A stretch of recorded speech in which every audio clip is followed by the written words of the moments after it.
in the beauty shop, she pretty much uh, didn't want us in there tinkering around and doing stuff. Yeah, you in the way type stuff. I get it. No, because she took care of that. But as I got a little older, I did try to uh, convince her to let me help in the beauty shop, like wash somebody's hair or do something.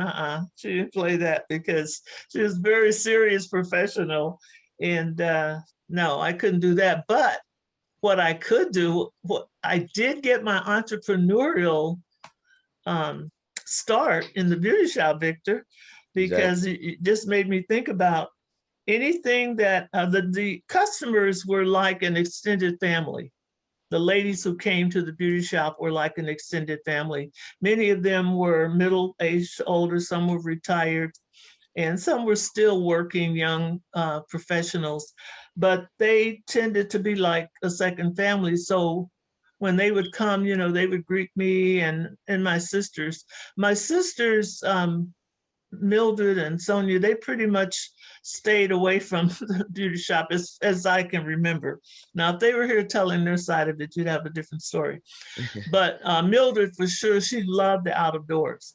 So as soon as she could, she was outside riding her bike, and she would disappear for hours at a time. We didn't know where she was.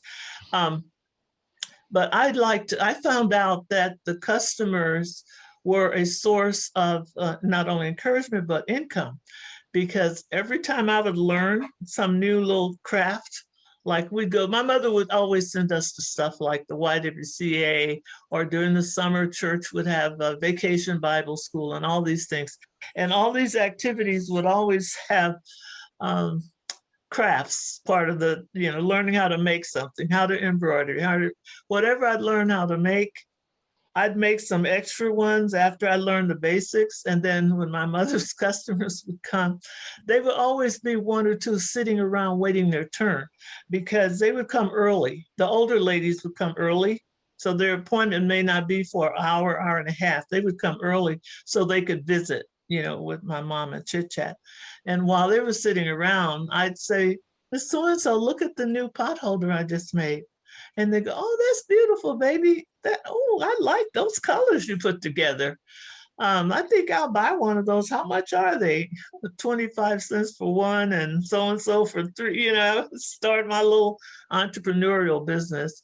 And so whatever I was learning to make at wherever I was taking it, I would be selling it at the beauty shop. And then some of the ladies were always encouraging us about school. So they would say, how are you doing at school? Let me see your report card. And if you have A's in your report card, some of them would give you whatever. I don't remember how much, a quarter, whatever it was like a lot of money to a little kid. For each A and things like that. So I was getting money for grades, for good grades, and I was also making money for the different little things that I would sell. So you were at it already young. I kind of have similar stories like that with me and my brother Anthony. We were selling hot Cheetos and stuff like that at I school. remember Anthony that. actually was much better at it than me. In high school, they actually called him Burger Boy. That was his nickname because early in the morning he would go buy burgers from either McDonald's or Carl's Jr. or something. They're like $1, and he goes to school and he sells them for $3. And it's just like he's tripling his money, and he sells out every day. He's tripling his money because the kids, they want Carl's Jr.'s. The school now, like, they can't serve that type of stuff. They have to serve you Right. healthy food. So he has a bag full of burger, and he actually got that because the other school we were going to, we like to play basketball. We had to sell McDonald's breakfast sandwiches to Yeah. buy our shoes and stuff like that. So Yeah. he just took that idea and he was like, "I'm gonna do this for me and keep the money." And he walked around with a pocket full of animal, called him Burger Boy, because he wanted to buy nice clothes and Yeah. Yeah. do Yeah. all those, I the stuff. remember. I remember hearing about that. Yeah. That were kids. I don't think we were doing that when I was in school, but after I became a teacher, some of the junior high kids were doing that same kind of thing. Hey, baby. Hey, man. No, don't Hey, touch it.